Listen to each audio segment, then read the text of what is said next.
Hi there, this is Margie Peterson, and I am here with you today from Middle Pause and Stop, which stands for Stronger Together on Middle Pause. This is our first video version of our podcast, and today's guest is my wonderful friend, mentor, Zach J. Payne. Zach is both a poet and a team member of the group called the Ninja Writers, which I discovered and has helped me so much in my journey as a writer. Zach actually did such major work with me that he produced my book, he did the cover, and helped me understand things. But what I want to say is that Zach is a fabulous person that you're going to learn a lot about today. Zach, thank you so much for agreeing to be on Stop. Thank you for having me. It's such a pleasure. Have you ever been on a podcast before?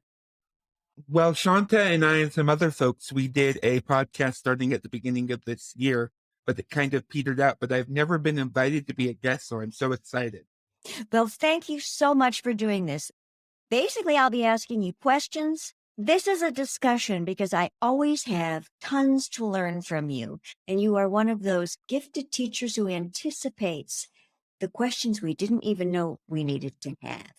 So, Zach, my first question is, when we were in one of our teaching sessions, you talked about being on the school yearbook. So I joined the school newspaper when I was a freshman, and my advisor thought it would be a great idea. It would be something cool I could do to get involved with the school. We will not talk about my disastrous drill team tryout.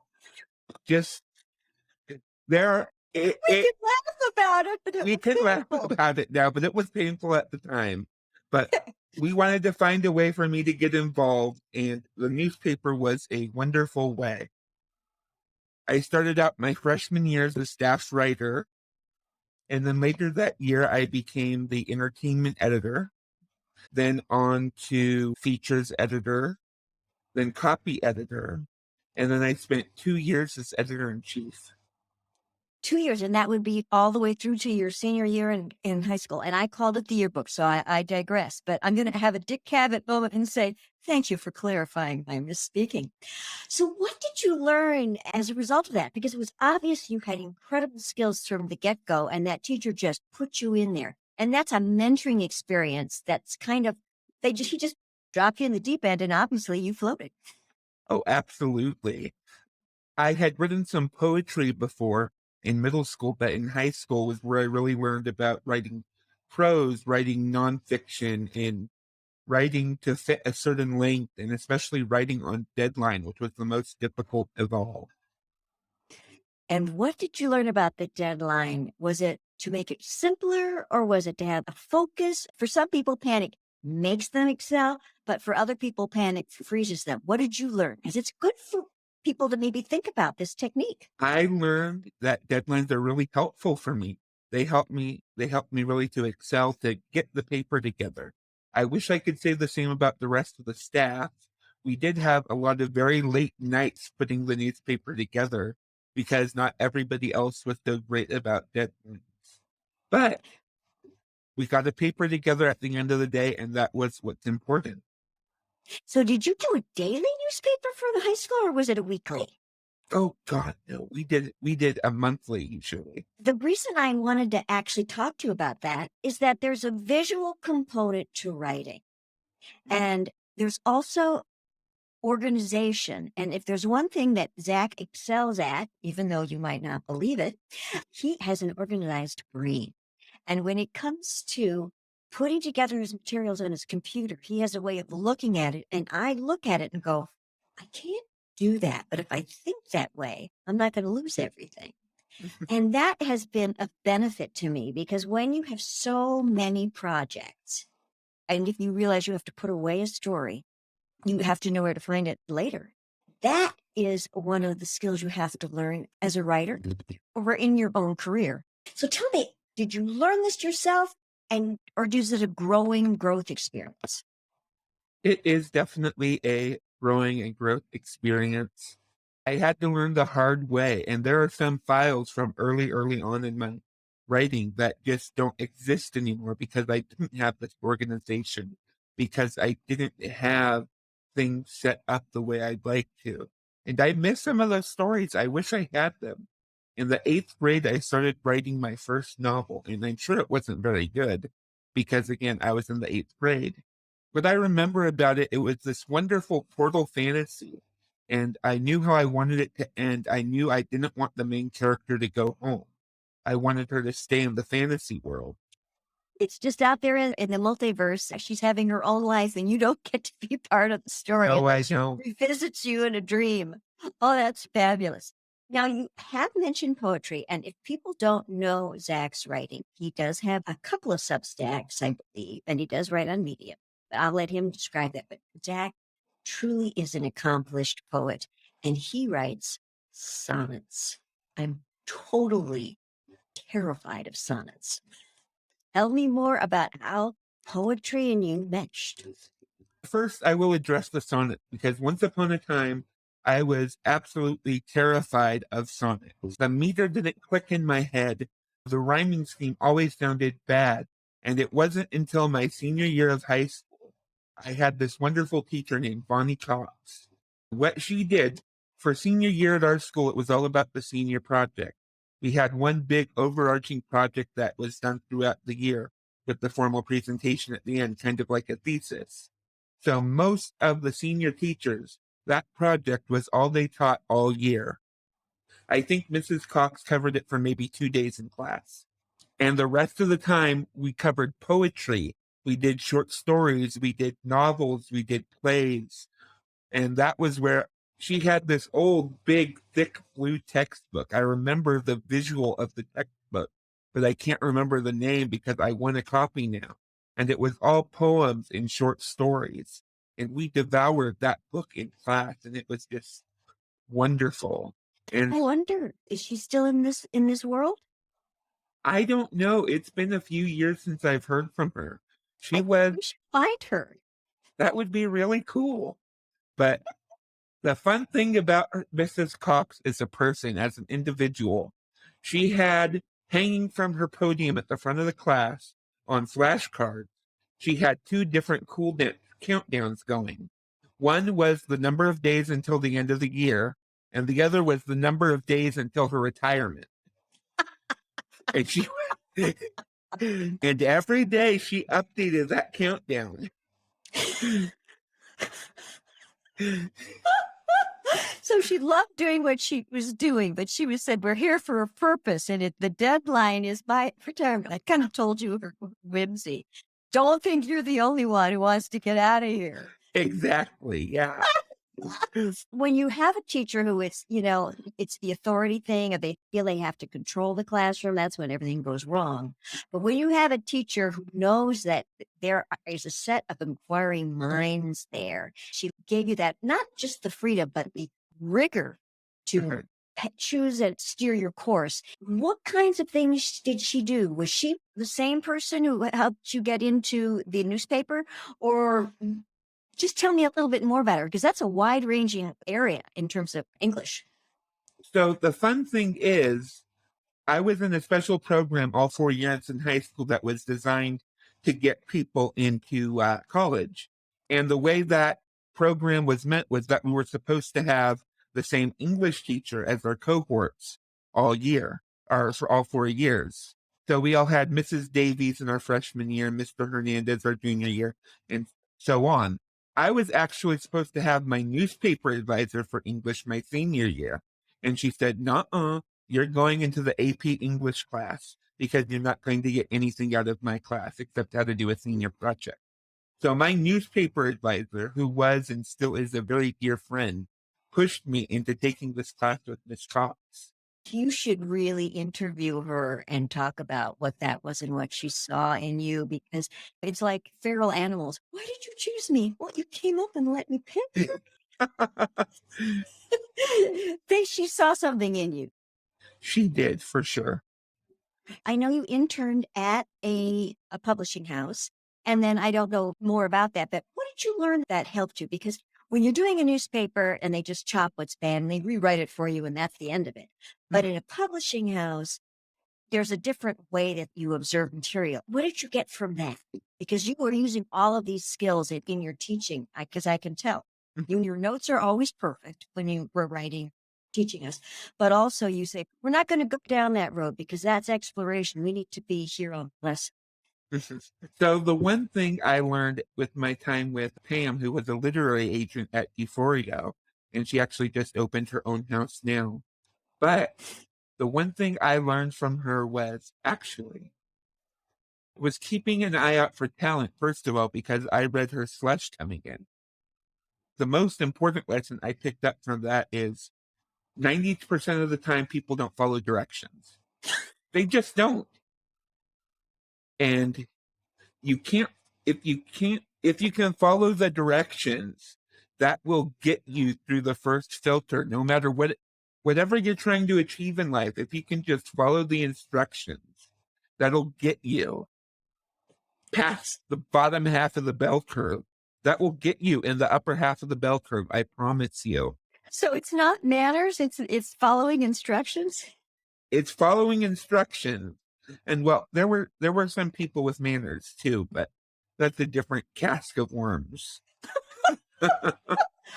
That is really, really interesting. So in other words, when they're saying, look at what we read, please write what it is and only submit that. That would be one category. I mean, so that, I think that makes the idea of submitting your work less intimidating. Of course, you want it to be perfect, but good luck, because everybody needs a little revision. Perfect is not the goal. If you have a good story, if a person has a good story, you're going to show it by, one, being polite, first of all, and two, following instructions, which is, part of being polite, if you really think about it like that. And there was never a person who was, man, they wrote something so great, but they were so rude or they didn't follow instructions. People who didn't follow the instructions were universally pretty bad. That is something to know right there. I think that's true. I think that is absolutely true. Now we're going to hop back a moment because I want to talk about you and your love for theater. I believe it's musical theater because, boy, you know about shows I didn't even know existed. Your range is like, you could write an encyclopedia, but tell me where that came from, because I know that you sang, and I don't remember if you're a tenor or a tenor baritone, but I've heard you sing. When I was in high school and I was doing most of my singing, I was a tenor. I think I settled more into a tenor baritone now. But when I was really little, the first elementary school I attended was actually a performing arts magnet elementary school. So I did a few years of performing while there, and then it kind of went on the back burner until my senior year of high school. And my mom kept pushing me to audition for a show in high school. So I finally did my senior year, and it was wonderful. What was your role? Were you the chorus or were you something else? Do tell me about the part.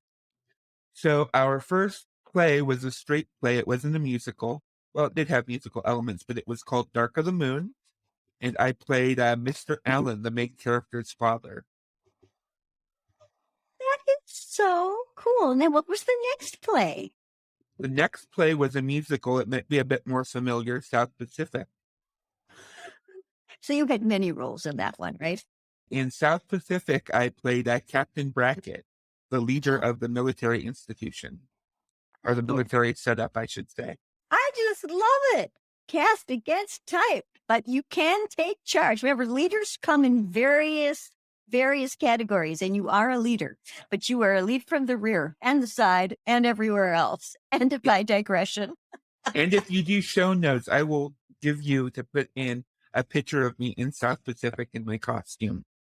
That would be so wonderful. My husband and I were doing a blast from the past to see if this thing that was called a home movie. It was not a home movie. I mean, it took months, but it was called, I won't even go into my casting. That's a story in itself. But I played Marty in Attack of the Burger Pods with Tim and Vigneault Theater. I'm terrible. We never get to the point where I get to sing at the very end, and that was in Technicolor. It was really a lovely experience. What people don't know is that if you're a young lead and you are supposedly a romantic lead or the ingenue, you will have great roles. And then you have to decide what you're going to do with the rest of your career because the parts aren't going to get better. Right.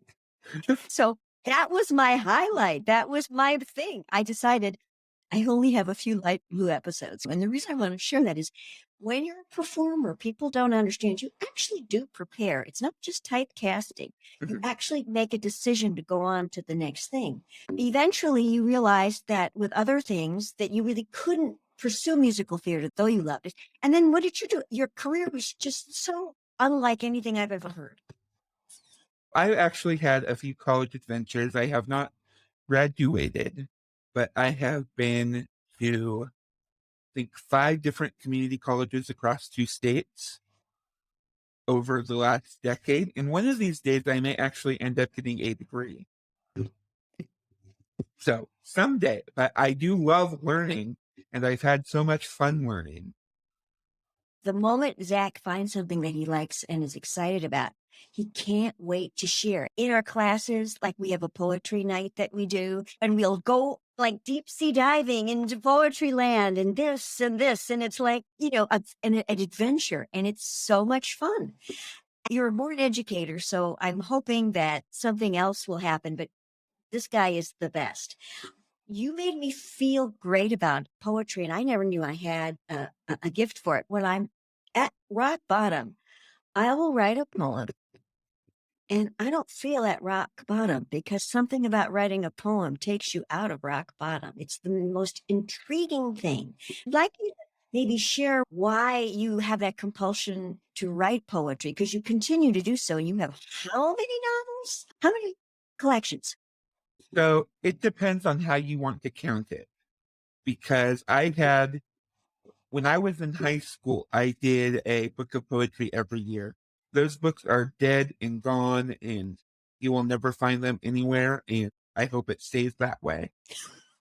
But for now, in my modern era of poetry books, I have 3 out that are available. And I may have one more coming at the beginning of next year. I hope so. My big goal is that he's going to teach me how to write sonnets, and if not sonnets, songs. And we're going to put together a libretto because I think we've got musical in us together. Oh, that would be so fun. It'll Anytime. be very silly. I don't know what our theme is, but I think we're going to be super sleuths. But I love it. that's not the only reason why I brought you on, but I just thought there's Rogers and Hammerstein, Rogers and Hart. Who else? Kerrigan Loudermilk, Kit and Yorkie, Adams and Flirty. There are so many great songwriting duos out there. So there's going to It will be make Payne and Peterson. There we He's go. gonna get first billing, but Payne Peterson sounds just it. And I'm looking forward to it because you are so much fun to be with. When I'm in a class with you, we are always laughing all the way through it, but we learn things. And we actually, after we're done with class with Zach, we're all scribbling away because we're so inspired. One of the things I really would like to ask you about is that you have had battles with health, and I don't want to go into every single negativity about it, but when you realize that's something that's going to not define your life, but you have to make decisions in order to stay functional and keep going. How have you faced those? Because I know you moved lots of places, and then you said, I need the sun. Yes, I think of all the times I've moved, because I lived in Southern California until I was 23. And a lot of times when I've moved, I just needed a change of situation, usually for my mental health, sometimes for my physical health. But you have to get out. You have to do what you need to do in order to feel better. And sometimes it becomes very clear that you need a change. Now, I've been lucky enough that I've been able to do that. I've had the opportunities to do that. I've had the support to do that, and people who've been there to help me, which is great, because I know not everybody, I should say, has that. And I don't take any of it for granted. We have a dear friend, Meg Stewart. We're going to plug her here on Ninja Yeah. Writers because we love her so much. I call her Captain Meg. She really is kind of like, if not a general, she's like the sergeant, and that's why I say captain. When somebody that you love that deeply is not feeling well, you just say, for very selfish reasons, I wanted to keep Zach in my life. So when you were moving, I was said, okay, he's got to be on our show. He has to meet this cool guy. Got to be on our show. So as an educator, which you are, but also as a friend and a mentor, and your spiritual guide, your animal guide, that's you. How is it that you find that place? Because you are able to get all of us swimming in the right direction. I think the biggest thing is I know a lot of people who try to sell themselves as an expert. I'm not an expert. I'm just here learning. I'm just here to show people what I'm doing and show them that they can do it too. I'm not trying to make grandiose promises that may or may not come true. I just say with my learning, this is what I do. This is what I can do. And like in my life and in, the persona I cultivate online, I'm just a person doing my best. And here you can come do your best with me. And that's what we do. And we are on our best behavior. And then we get easy. Zach says, okay, come on now. And then we do it. So now I don't want to throw you under the bus here, but I know that I asked you to read a poem. And I don't know if you're ready for that. Do you have one in front of you? I do. You have given us lots of advice on how to proceed, not just as a writer, but as a artist. We do write, but we do other things too. And we know that it's a big process that comes into creating either a book or any piece of art. And we are team players. That's what is so exciting and why we love being with each other, because we kind of get that there's one thing that has to be done now, but let's concentrate on this and then we'll come back to it, because that's part of revision and everybody thinks it's negative and it's not. Yeah. It's like getting dinner ready. So what is the title of your poem? So this poem is called How We Persist, and it is a sonnet. You ready? All right. How we persist. Our perseverance is a gift from God. How we endure the mighty things that fool such weary hearts beneath the sleeping sod, devouring all, the body, mind, and soul.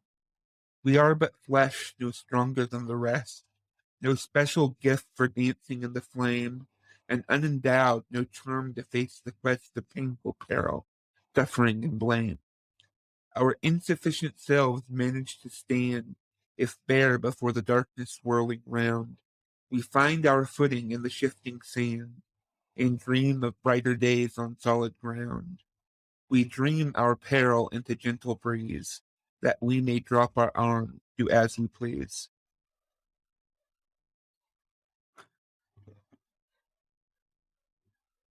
Is this new or has it been simmering?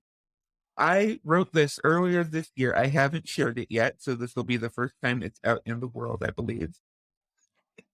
That was incredible. Thank you. That was And I will so send you the text incredible. as well for the show notes. See, this is a guy who's put together a newspaper. He knows what needed to get it ready. Thank you, Zach, so much for coming today. And it has just been such a pleasure. I'm so glad you're in your happy place. It doesn't have to be happy all the time.